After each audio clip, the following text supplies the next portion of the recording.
Llegamos por fin al Renacimiento, a la época más célebre por su relevancia en la recuperación y revitalización del legado clásico grecorromano en la Europa latina occidental. Un entusiasmo como nunca antes conocido invadió la mente de las generaciones que consiguieron sobrevivir al final de la Edad Media. Una admiración que pasaría a inundar todos los aspectos de la cultura.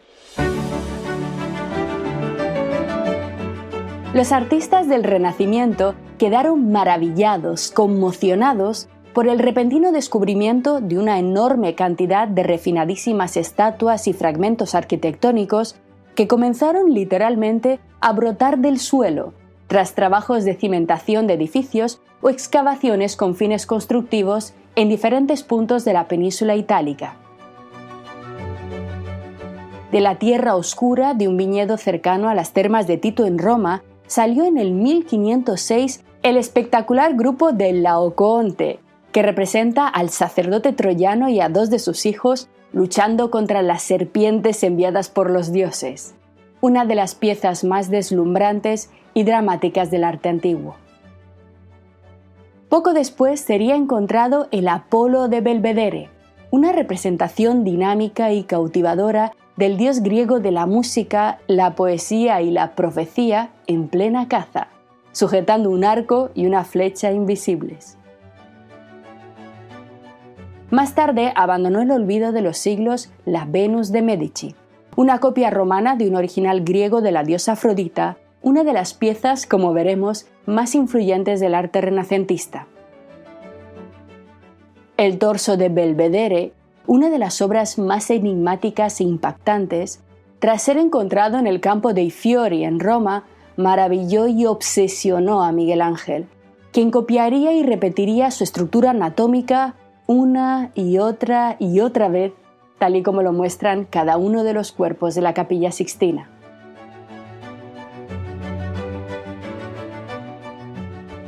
La belleza de Antinoo, el joven amante favorito del emperador Adriano, pasó a ser considerada por los renacentistas como una de las más hermosas representaciones de la juventud masculina.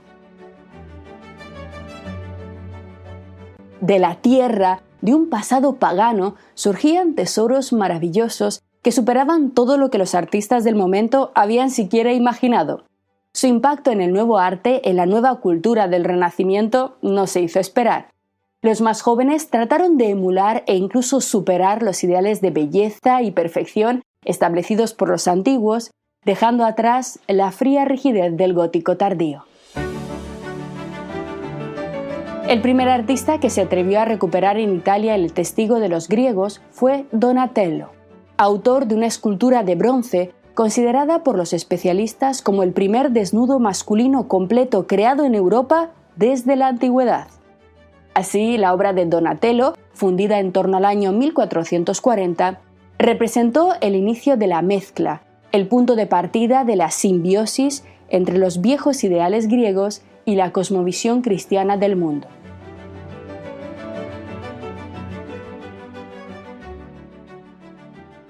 Esta escultura de tamaño casi natural representa a David,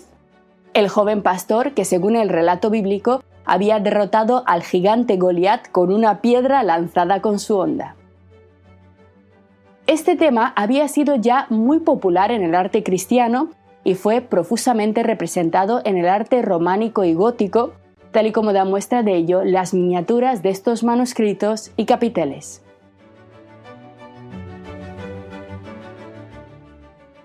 Sin embargo, la interpretación de Donatello fue radicalmente innovadora, y no solo por el desnudo, escandaloso y completamente inconcebible para los cristianos, sino también por el uso del bronce, un material totalmente rompedor e inédito en el contexto de la escultura tardo-medieval.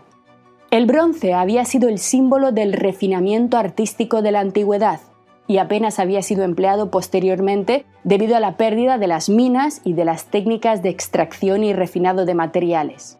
por lo que Donatello decidió deliberadamente recuperar su uso para dar mayor finura y detalle a sus obras. Esta estatua es también un reflejo claro de la recuperación de los ideales políticos de la antigüedad, ya que en el contexto florentino en el que fue creada, representaba a la misma República de Florencia, una ciudad-estado a semejanza de Atenas, en la que el poder ya no estaba al estilo medieval en manos de un único rey, sino controlado por los cargos rotatorios de la señoría, en la que además participaban todos los sectores de la sociedad de forma muy similar a cómo en la antigua Roma republicana se contaba con el Senado y las asambleas populares, en las que los tribunos de la plebe hacían oír los deseos del pueblo. Un segundo David, que sería esculpido más tarde por el gran Miguel Ángel en el mármol blanco de las canteras de Carrara, llevaría a una escala colosal los sueños de Donatello. En el caso de la pintura, el nacimiento de Venus de Botticelli o la batalla de los centauros y lapitas de Piero di Cosimo revivieron temas mitológicos de la antigüedad. Por encargo de los Medici, Botticelli reintrodujo el desnudo femenino idealizado. La representación de su Afrodita naciendo de la espuma del mar, claramente inspirada en la Venus de Medici, implicó una clara ruptura con los valores e ideales de la Baja Edad Media. El arte medieval, centrado en la representación de temas religiosos cristianos, apenas se había atrevido a representar desnudos femeninos, y los pocos que hallamos están limitados a la figura de Eva, avergonzada y castigada por haber desencadenado nada más y nada menos que el pecado original por el que pagaría toda la humanidad. La sensualidad, la mirada desafiante de Venus, la diosa del amor carnal, de la pasión y la belleza física, de la sexualidad, nos hace olvidar el pudor de Eva y nos lleva a otro mundo. Con su actitud orgullosa, complacida por su propia belleza y poder, rompe definitivamente el recato de las visiones femeninas medievales, que mostraban a la mujer casi exclusivamente en su papel de madre, reivindicando además el carácter virginal de María, frente a los affairs y aventuras amorosas de las diosas griegas. En la Galería Nacional de Londres encontramos esta célebre batalla en la que Piero di Cosimo decidió representar el mismo tema que Fidias había elegido para sus relieves del Partenón, los mismos que vimos mutilados o prácticamente destruidos en las clases anteriores. En esta escena, si os fijáis, podemos ver movimientos, expresiones y composiciones que nos recuerdan inevitablemente a las pocas piezas conservadas de las metopas del antiguo templo de Atenea. En el campo de las ciencias, muchos pensadores renacentistas retomaron las ideas de los antiguos griegos y romanos para avanzar en el conocimiento. Copérnico, por ejemplo, como ya hemos estudiado en nuestro curso sobre los padres de la ciencia moderna, se inspiró en las ideas de Ptolomeo y en las matemáticas y observaciones astronómicas greco-árabes para desarrollar su célebre teoría heliocéntrica que vendría a dar inicio a la gran revolución de la ciencia. La política, como hemos visto en el caso del David de Donatello, también miró al pasado grecorromano para inspirarse. Maquiavelo, en su célebre obra Los discursos sobre la primera década de Tito Livio, publicada en 1531, abogó por un retorno a las virtudes republicanas de la antigua Roma. El célebre filósofo florentino admiraba profundamente la virtud cívica de los ciudadanos romanos y su disposición de sacrificar sus intereses por el bien común. Los romanos, según Maquiavelo, tuvieron una enorme capacidad para mantener un equilibrio entre las distintas clases sociales mediante un sistema de contrapesos que garantizó el orden y la estabilidad de sus territorios durante siglos, permitiendo así la prosperidad y el desarrollo de una brillante civilización.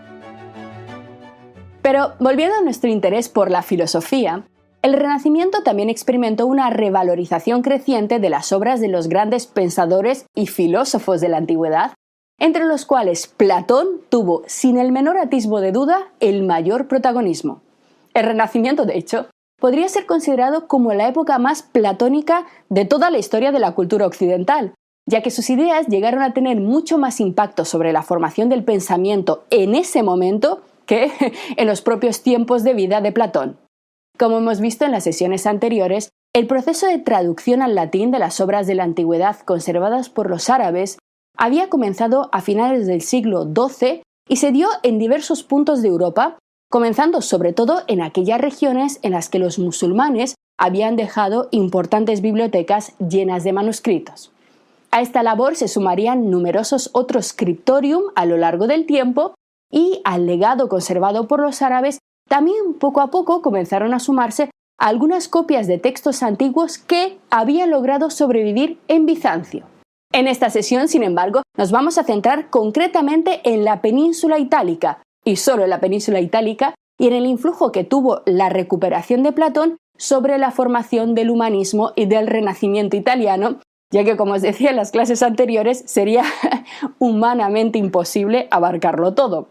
Como os mencioné al comienzo de este breve repaso histórico, el tema de la recuperación de Platón y su influjo a lo largo de la historia no daría para varias clases o para varios cursos, sino para cientos y cientos de tesis doctorales, para decenas y decenas de proyectos de investigación, centrados cada uno de ellos en un archivo determinado, en una región de Europa, en un periodo o en un pequeño puñado de manuscritos. Por tanto, para simplificar y seguir centrados en nuestro objetivo de ofrecer unas pocas pinceladas de la importancia de Platón a lo largo de la historia de la formación del pensamiento filosófico occidental, vamos a ver cómo se produjo la recuperación de su filosofía en Italia, concretamente en Florencia.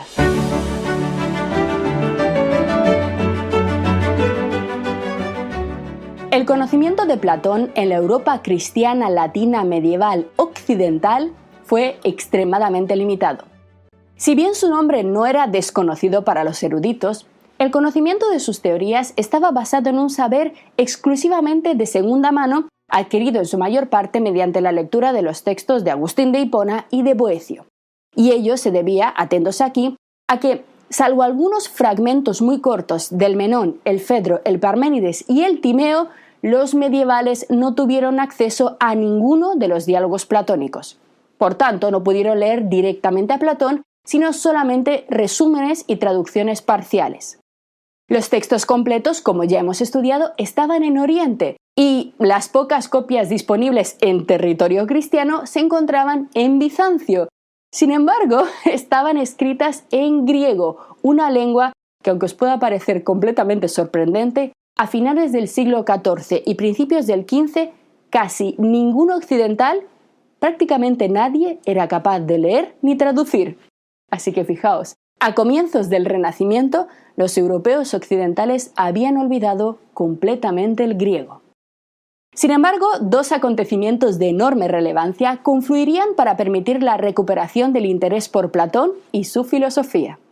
El primero de ellos fue el célebre Concilio de Florencia, que tuvo lugar entre 1438 y 1445, conocido también como el Concilio de Basilea Ferrara Florencia-Roma,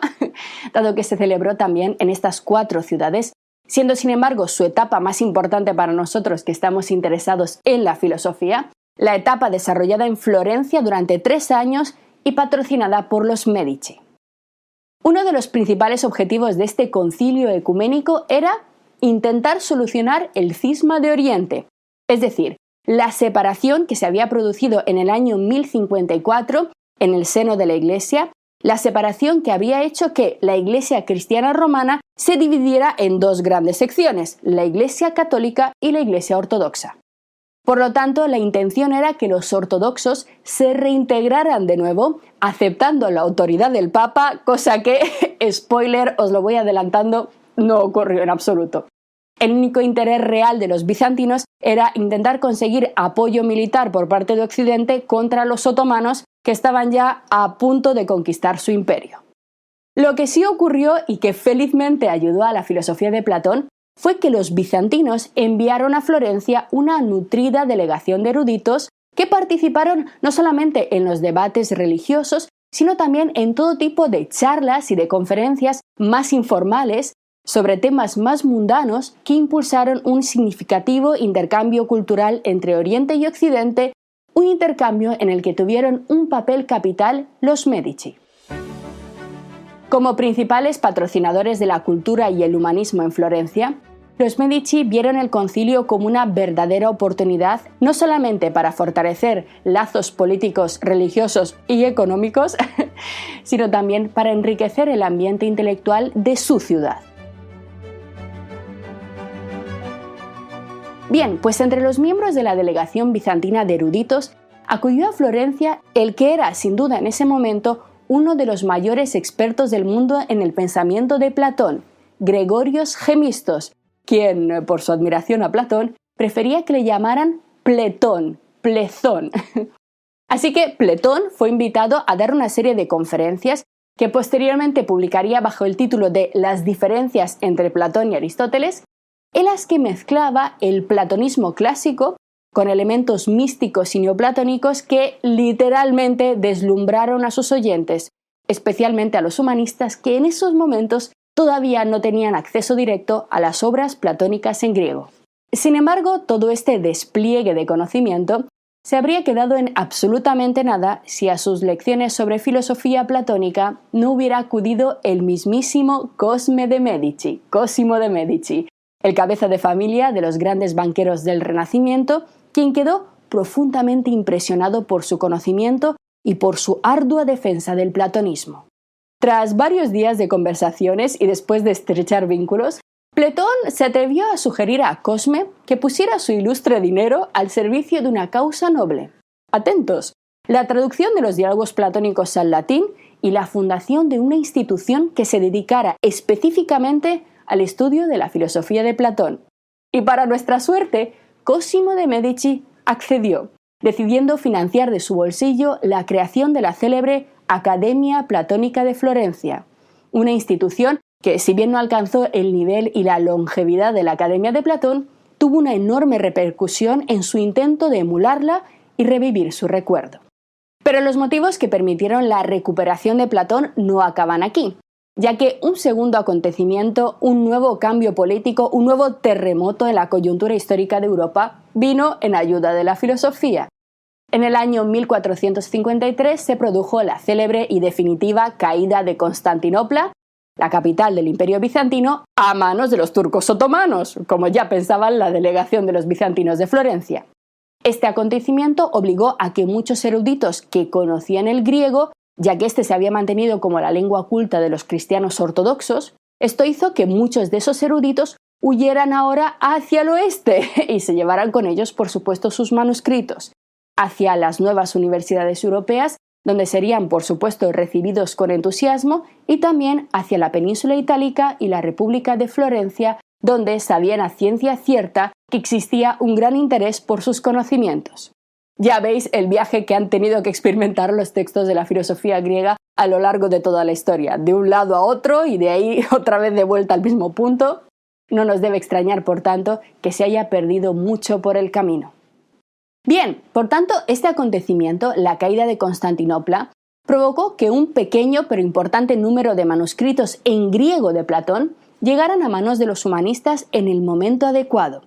Cosme de Medici fundó la Academia en torno a 1462 y puso a cargo de su dirección a una de las mentes más brillantes de la época, Marsilio Ficino, ordenándole que iniciara la traducción de los diálogos platónicos, haciendo uso de una colección completa de manuscritos bizantinos que Cosme había conseguido recientemente.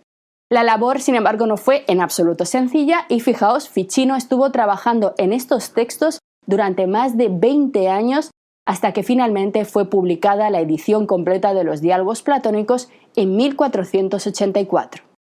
La figura de Marsilio Ficino, quizá desconocida para muchos, es sin embargo uno de los elementos clave del complicadísimo puzzle de la transmisión y la interpretación de Platón hasta nuestros días.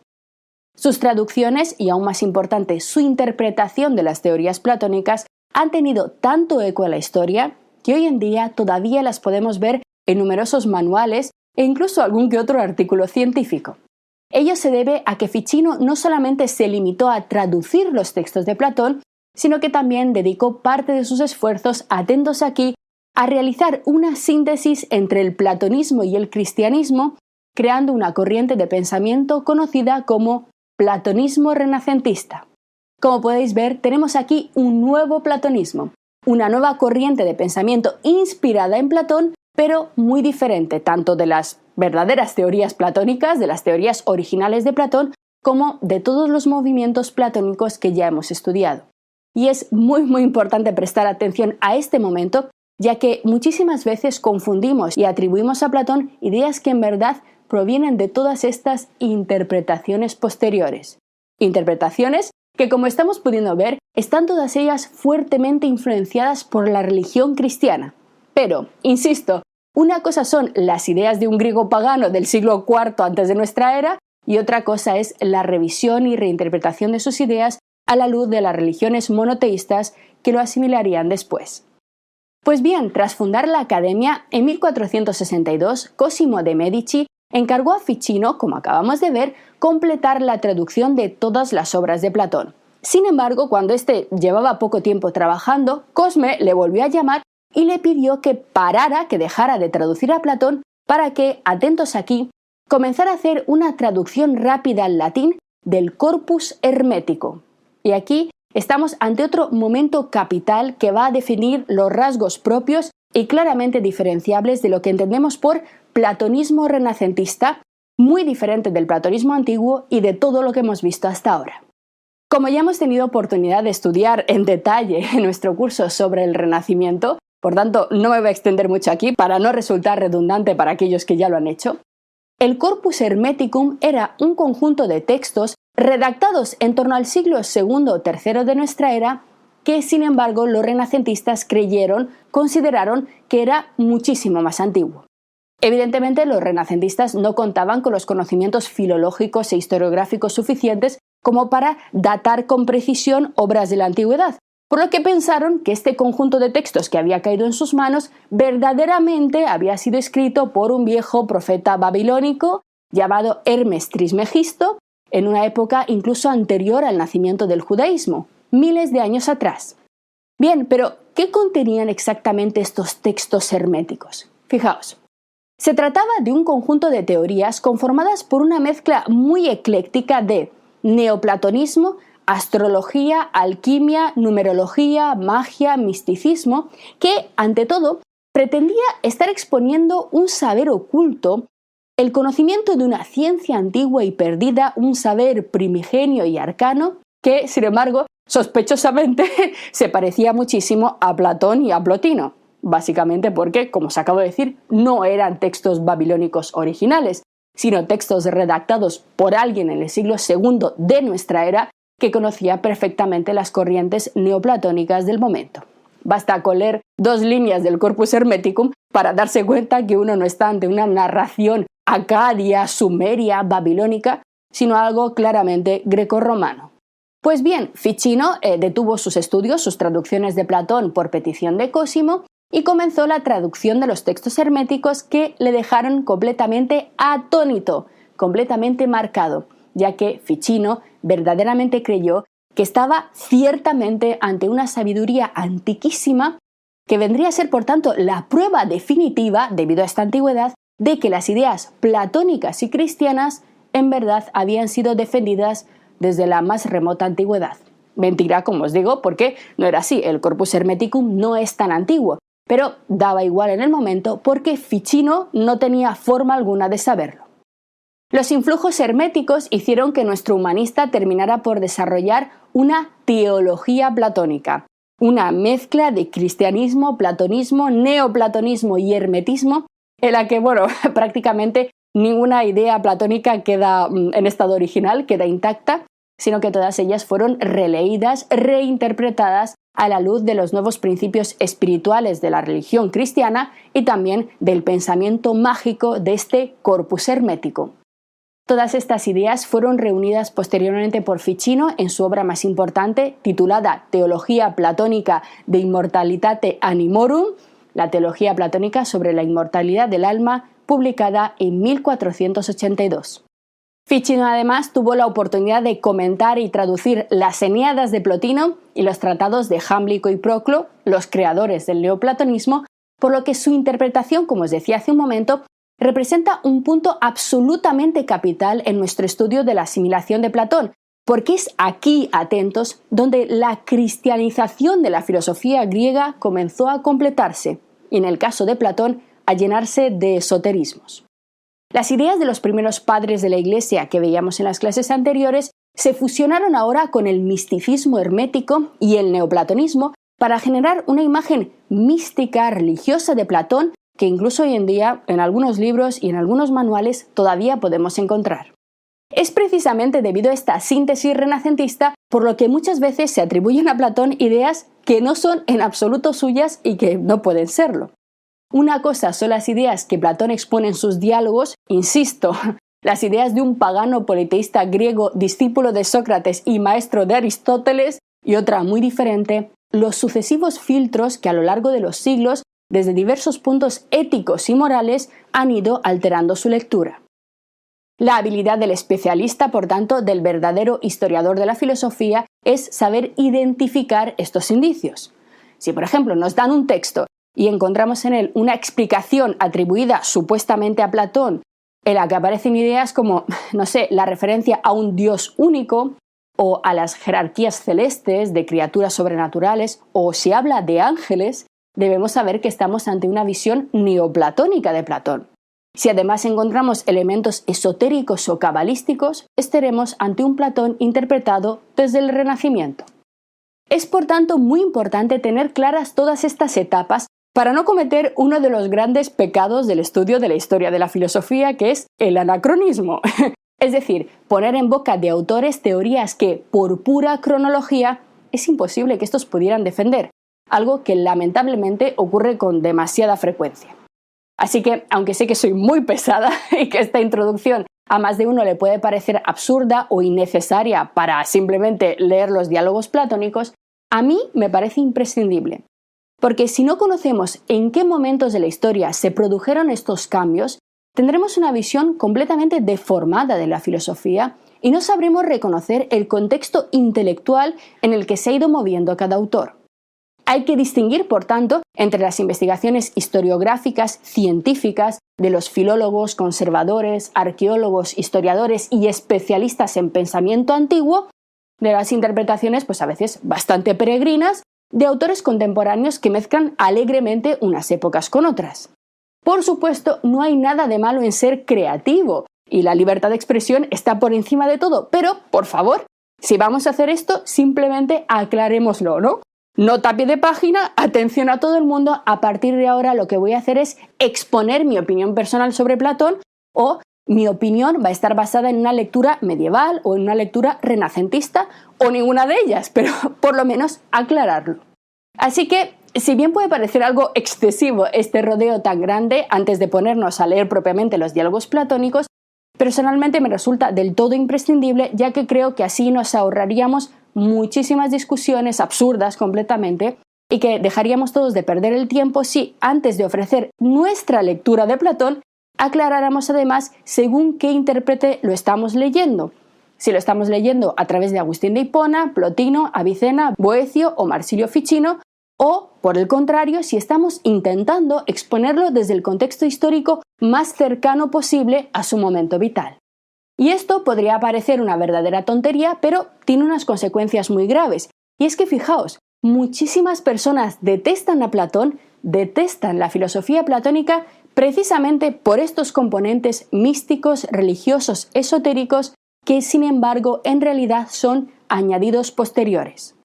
Por ello, nuestra tarea a lo largo de este curso será intentar, en la medida de lo humanamente posible y teniendo en cuenta todas las dificultades que llevamos estudiando a lo largo de estas últimas clases, intentar leer al Platón de los diálogos. Os invito a leer conmigo juntos los diálogos platónicos mismos para poder decidir después por nosotros mismos cuál es la esencia de la filosofía platónica y si merece o no la pena.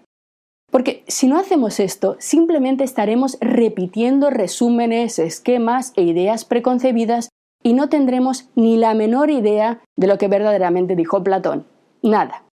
Por tanto, tenemos que aprender a respirar hondo, ser pacientes, para poder aprender a separar las cosas. Solo así tendremos una imagen algo más real de nuestro pasado y no una bola confusa de ideas desordenadas. La filosofía, aunque a veces lo parezca, no es un presente continuo sin perspectiva histórica, sino que en cada momento fue creada por individuos, por seres humanos determinados por su contexto cultural específico, que si no conocemos, no podremos entender. No podremos entender ni qué problemas querían solucionar, ni siquiera cuál es el sentido último de su filosofía.